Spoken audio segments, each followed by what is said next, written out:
Début janvier, en vallée d'Aspe. La neige est tombée d'un coup. Elle ne restera pas.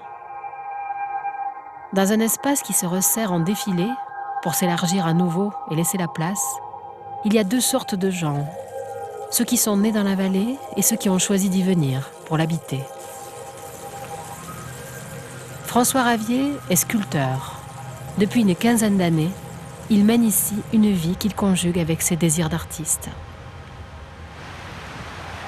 La vie en vallée d'Aspe, pour moi, c'est une vie à l'écart, je crois. Un peu souterraine, enfin un peu par rapport à... oui, un petit peu, oui. C'est l'écart du monde, enfin dans peut-être un cocon, une protection en même temps.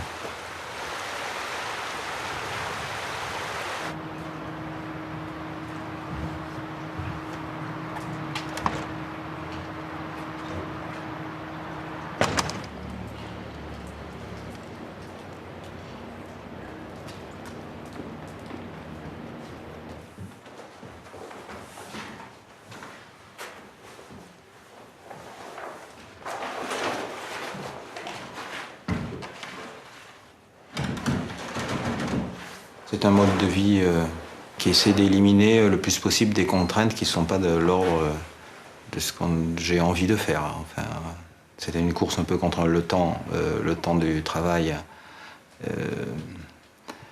pour faire bouillir la marmite, et puis ce temps qui est un temps perdu, qu'il faut gagner, mais qui est en même temps le temps où on ne produit pas pour les exigences matérielles. Enfin, il faudrait, un peu comme les aristocrates d'une certaine époque qui avaient justement, eux, beaucoup de temps pour se consacrer à leur passion. Mais c'est plus facile donc de le gagner ici, enfin, en montagne, que de le gagner à Paris. Alors que Paris est quand même vraiment, on va dire, la place pour un artiste qui veut faire carrière. Strates, étapes, apprentissage, tentatives et tâtonnements font une vie d'artiste. J'ai commencé par faire de la sculpture moi-même sur du bois, et puis en taille de bois, et puis après je suis allé aux Beaux-Arts de Bordeaux. Pendant c'est 3 ans la formation normalement, enfin oui, 3 ans ou 5 ans. Et puis en fait là, moi j'ai arrêté au bout d'un mois à peu près. Donc après j'ai appris tout seul, j'ai fait de la taille, enfin en autodidacte quand même quoi. La sculpture je l'ai commencé avec du bois, des chutes de bois et de la taille directe en fait, c'est-à-dire sans faire d'argile au préalable, et puis en recopiant plutôt des images de peinture, des peintures en fait anciennes. Voilà. Chaque fois que j'entame un nouveau travail, il y a forcément un peu de l'ancien qui est dedans. Mais bon, j'essaye d'être dans une progression. Enfin d'ailleurs, j'ai commencé par la taille. Après, j'ai découvert l'histoire de l'art. Alors l'assemblage aussi qui a été fait donc plutôt, alors là, plus récemment, au début du XXe siècle. Et puis les sculpteurs comme César. Donc là, j'ai essayé de refaire un peu en épigone, de refaire un peu leurs œuvres au travers de leurs techniques. J'ai refait par exemple, je me rappelle, il y avait une sculpture connue de César, le Centaure, qui était une commande d'État, et j'avais fait un centaure en bois à ce moment-là. Bon, c'était pas du tout la même nature, mais c'était un centaure, donc c'était un peu le travail comme si j'avais été élève dans son atelier, par exemple.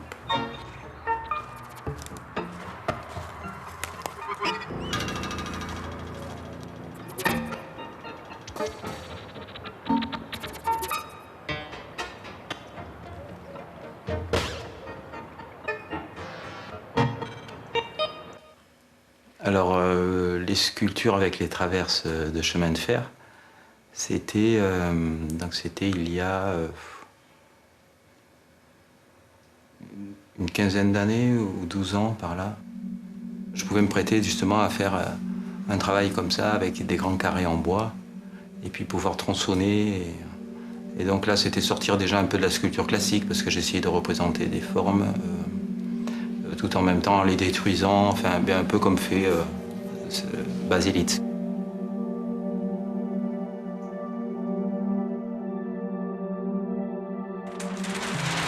Fragilité des grandes œuvres, dont il ne reste que des images. Le sculpteur n'est pas conservateur.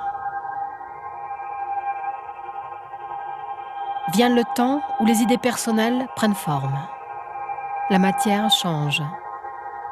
La taille se réduit.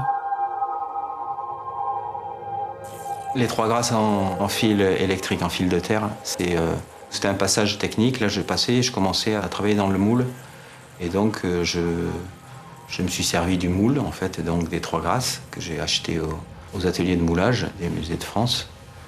Le moule donnant, en fait, les limites après de l'objet que l'on retire du moule.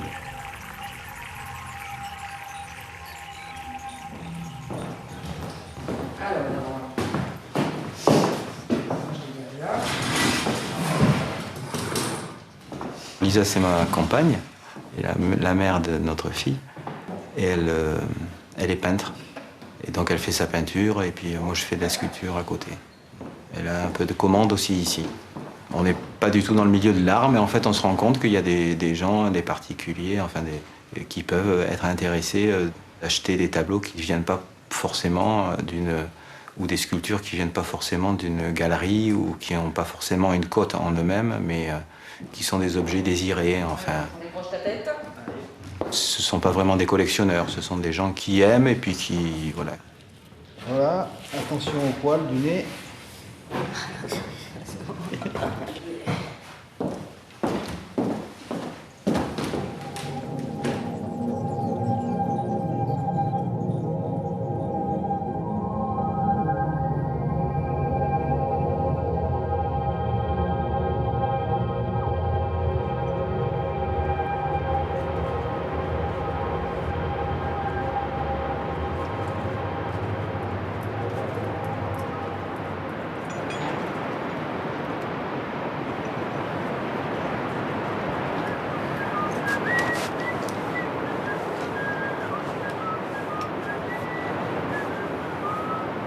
Un peu de soleil et puis on peut grimper en 1 heure, on peut être au pied même pas en une demi-heure au pied d'une falaise.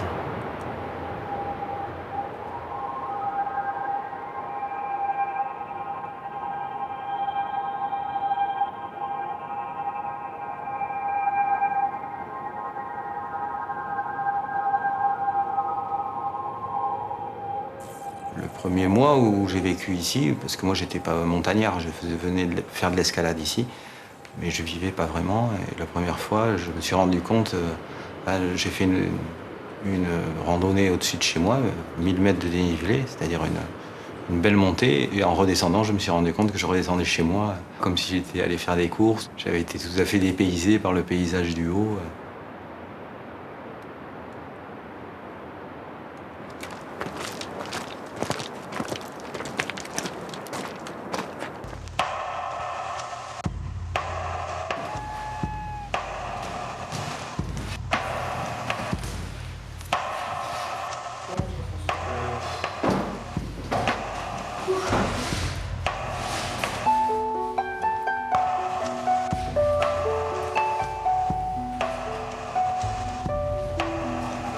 C'est un arbre, en fait, qui se forme par plusieurs sculptures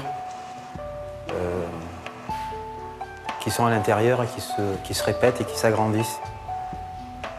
Quand on taille, on dégage un objet, et là, c'est un peu un travail inverse où ce sont des objets qui sont compris à l'intérieur et qui, petit à petit, s'agrandissent jusqu'à la surface de l'arbre. Et là, en fait, c'est un travail que j'ai fait aussi sur la préexistence d'objets à l'intérieur d'un morceau de bois.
Alors là, j'ai pris 2 objets dans cette œuvre. C'est donc la Statue de la Liberté de Bartholdi et la bombe atomique Little Boy.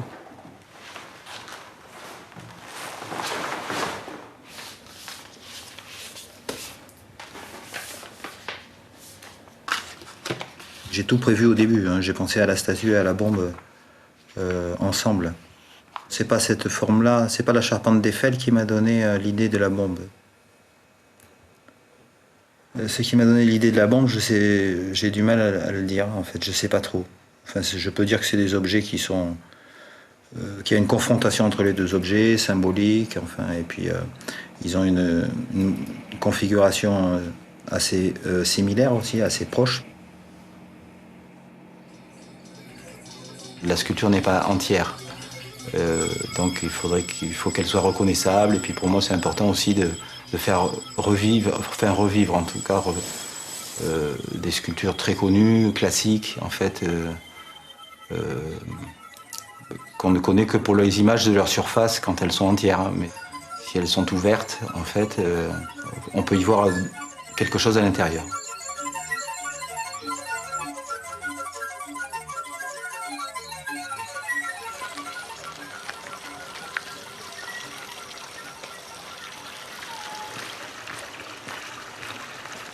D'être à l'abri, protégé en fait.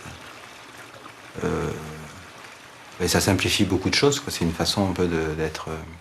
si, de pouvoir faire ce qu'on a envie quand même, de pouvoir...